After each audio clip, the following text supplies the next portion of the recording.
दशकं 37 विष्णुमहत्वम्। पुरा हरिस्त्वां किल सात्विकेन प्रसादयामासमकेन देवी सुरेषु तं श्रेष्ठतमं चकर्त स तेन सर्वत्र बभूव पूज्यः।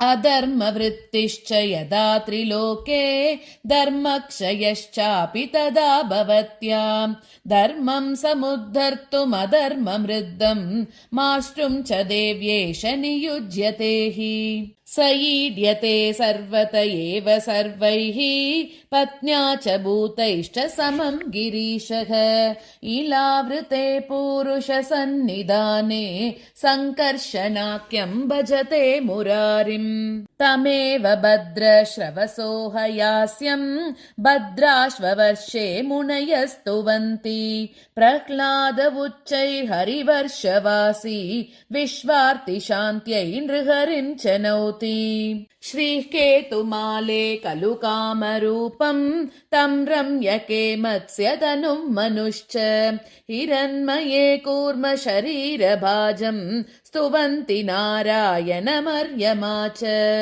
महावराहं कुरुषूत्तरेषु भूराघवं किं पुरुषे हनुमान् तं नारदो भारतवर्षवर्ती नरं च नारायणमाश्रयन्ते सत्कर्म भूमिर्भरतस्य राज्यं सन्त्यत्र वैकुण्ठकतैकसक्ताः तीर्थानि पुण्याश्रमपर्वताश्च जन्मात्र देवा स्पृहयन्त्यजस्रम् प्रह्लादपौत्र सुतलादिवासः सुरक्षितश्चात्मनिवेदनेन वार्धक्यरोगक्लमभीतिमुक्तो महाबलिर्वामनमेव नौति सहस्रशीर्ष शिरसा ददत्क्ष्मां हलिहरेस्तामसमूर्तिरार्यैः संस्तूयमान सहनागकन्यः पातालमूले च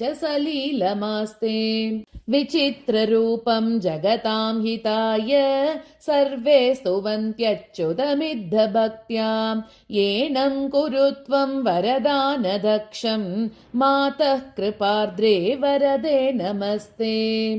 सर्वमङ्गलमाङ्गल्ये शिवे सर्वार्धसाधके शरण्ये त्र्यम्बके गौरी नारायणि नमोऽस्तुते। ॐ श्रीमात्रे नमः।